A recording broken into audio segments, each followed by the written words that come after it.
Hello everyone and happy Friday. Today I'm bringing you another chapter from The Wonderful Wizard of Oz.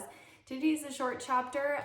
It is chapter 16 and it is titled The Magic Art of the Great Humbug. Remember that in the last chapter, Dorothy and her friends were referring to the wizard as a humbug because he was a fake. So let's see what happens in this chapter. Don't forget to get cozy and comfy in a spot to listen in on today's chapter, all right? Okay, here we go. Next morning, the Scarecrow said to his friends, "Congratulate me. I am going to Oz to get my brains at last. When I return, I shall be as other men are." "I have always liked you as you were," said Dorothy simply. "It is kind of you to like a scarecrow," he replied, "but surely you will think more of me when you hear the splendid thoughts my new brain is going to turn out." Then he said goodbye to them all in a cheerful voice and went to the throne room where he rapped upon the door. "Come in," said Oz. The Scarecrow went in and found the little man sitting down by the window engaged in deep thought. "I have come for my brains," remarked the Scarecrow, a little uneasily. "Oh, yes, sit down in that chair, please," replied Oz. "You must excuse me for taking your head off, but I shall have to do it in order to put your brains in their proper place." "That's all right," said the Scarecrow. "You are quite welcome to take my head off, as long as it will be a better one when you put it on again." So the wizard unfastened his head and emptied out the straw. Then he entered the back room and took up a measure of bran, which he mixed with a great many pins and needles. Having shaken them together thoroughly, he filled the top of the Scarecrow's head with the mixture and stuffed the rest of the space with straw to hold it in place.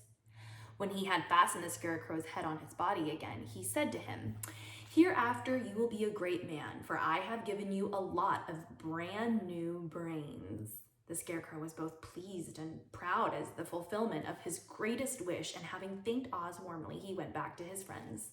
Dorothy looked at him curiously. His head was quite bulging out at the top with brains.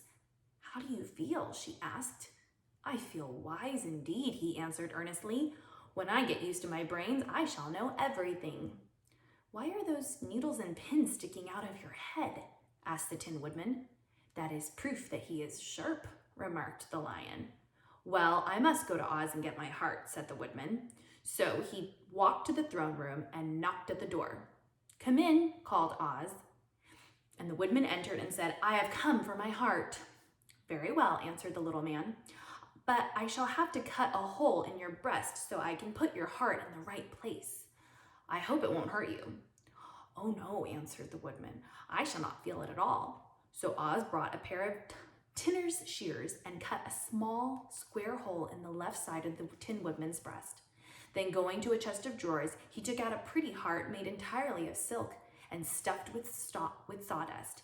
"Isn't it a beauty?" he asked. "It is indeed," replied the Woodman, who was greatly pleased.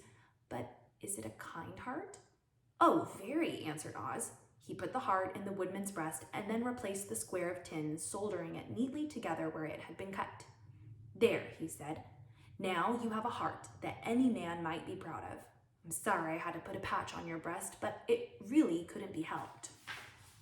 "Never mind the patch," exclaimed the happy Woodman. "I am very grateful to you and shall never forget your kindness." "Don't speak of it," replied Oz. Then the Tin Woodman went back to his friends, who wished him every joy on account of his good fortune. The Lion now walked to the throne room and knocked at the door. "Come in," said Oz. "I have come for my courage," announced the Lion, entering the room.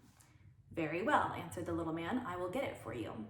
He went to a cupboard and, reaching up to a high shelf, took down a square green bottle, the contents of which he poured into a greenish gold dish, beautifully carved. Placing this before the Cowardly Lion, who sniffed at it as if he did not like it, the wizard said, "Drink." "What is it?" asked the Lion. "Well," answered Oz, "if it were inside of you, it would be courage." You know, of course, that courage is always inside one, so that this really cannot be called courage until you have swallowed it. Therefore, I advise you to drink it as soon as possible. The Lion hesitated no longer, but drank till the dish was empty. "How do you feel now?" asked Oz. "Full of courage," replied the Lion, who went joyfully back to his friends to tell them of his good fortune. Oz, left to himself, smiled to think of his success in giving the Scarecrow and the Tin Woodman and the Lion exactly what they thought they wanted. "How can I help being a humbug," he said, "when all these people make me do things that everybody knows can't be done?" It was easy to make the Scarecrow and the Lion and the Woodman happy because they imagined I could do anything. But it will take more than imagination to carry Dorothy back to Kansas, and I'm sure I don't know how it can be done. That, my friends, is the end of chapter 16, The Magic Art of the Great Humbug.